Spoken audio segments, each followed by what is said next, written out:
Michael Muska, who has worked in university admissions for nearly 30 years at Brown, Cornell, Oberlin College. Michael, thanks so much for coming on the program. Appreciate it. So the MIT reversal appears to be based on research that shows the SAT merely reflects what's already unfair in our society, as opposed to the test itself being unfair. You know this test. You have dealt with it throughout your career. What do you make of MIT's decision? I actually applaud MIT's decision. I mean, I think it's a step in the right direction. I'm a firm believer that the SAT is a common denominator. It really helps people in college admissions to understand the differences between different high schools, the support, the academic kind of inequalities that take place. All the schools that don't offer APs, don't offer high-level courses, that this kind of makes an opportunity for a student to show that they are capable of being able to excel in a school like MIT with the kind of curriculum that they have. I am concerned now that many of these universities are too invested in canceling the SATs, and that many of them will not have the fortitude to say, you know what, maybe we got it wrong. I'm a firm believer. Georgetown has already joined MIT on this, and I think you're going to see other schools doing that soon, too. Yeah. I mean, there's a reality. COVID was the excuse to get rid of the SAT. It really wasn't the kind of the bias, against the SAT.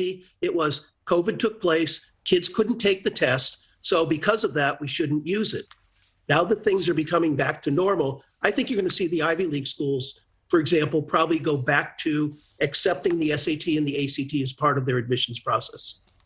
I guess when I'm reading what that California regent said about how it's studied and it's clear what the studies show, and again, I have heard activists talk about how unfair it is to people who are economically disadvantaged, or specifically to people of particular races, and that's why I think that they will get an enormous amount of on-campus pushback if they do this. But I hope you're right. I mean, look, you've been on these campuses. You think they'll be able to bring it back, huh?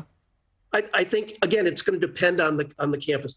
The California system, came out to do this long before COVID, and they made a strong statement in terms of doing that. But I think a lot of the schools did it because of COVID. And I think, like I say, that's over and done with. I think you're going to see a separation of who's going to do it and who's not going to do it. The larger schools, the more selective schools that fall into that group, like the Ivies, Vanderbilt, Virginia, UNC, Michigan, they're going to utilize it. The smaller liberal arts colleges that may be more inclined to be able to spend a little more time on an application, the testing may not be as important to them. Yeah. But I think you're going to see it in particular at the selective larger schools in particular. All right, Mike Muska, I hope you're right that they follow the studies and not the activists on this. Thank you. Thank you for watching. Click the red subscribe button below so you can get more of NewsNation's fact-driven, unbiased coverage.